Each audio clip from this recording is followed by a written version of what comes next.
Hello, my name's Ian Lake. I'm a GP in England, and I'm looking forward to sharing my experience of type 1 diabetes with you. I've had the condition now for 28 years, and I was 10 years after qualification as a doctor when I was diagnosed with the condition. I applied the knowledge that I knew at the time, which is still being taught today, which was to estimate the amount of carbohydrates in a meal and estimate the amount of insulin you require and inject it at the right time to control the blood glucose, and also to take long-acting insulin once a day to cover all of those functions of the body, which raise blood glucose without when you don't eat. So imagine my surprise really when applying all of the techniques that I'd learned, including a low-fat diet, because as we know, people with type 1 diabetes have a much increased risk of heart disease with type 1 diabetes. So it was important to apply the diet that was believed to reduce the incidence of heart disease. Imagine my surprise when I realized it was very, very difficult to do. And blood sugars weren't easy to control. And physical activity made a big difference. And often I would make sure that I often was managing my diabetes at a slightly higher level than ideal. In fact, my level of long-term control, even though it met the current guidelines at the time of 7.5% or 56 millimoles per mole, I subsequently know that level was making me lose 100 days of life for every year that I had that. So unfortunately, quite a few years have been cast aside as a result of that control. So having ended up waking up in the back of an ambulance on 2 occasions over the 3 years before I changed my diet, and getting worse control and weight gain, I discovered Richard Bernstein's Diabetes Solution completely by accident. I read it, I thought it was a great story, it was a great personal story, and there's possibly something in it, but I felt that there's too much fat in that, so I put it down for a year.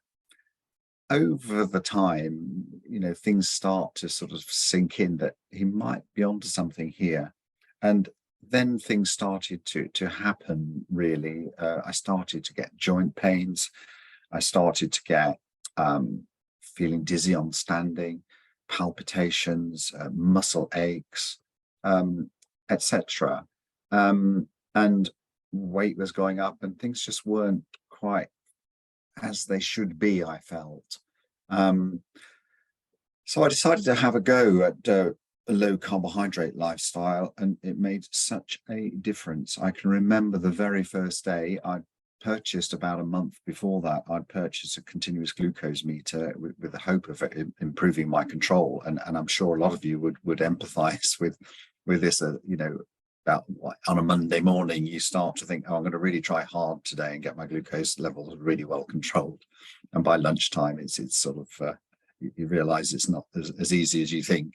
But having purchased a continuous glucose meter, having the first omelette, which is now a fairly frequent meal, I could not believe how the blood glucose normalized when carbohydrates were cut out from the diet.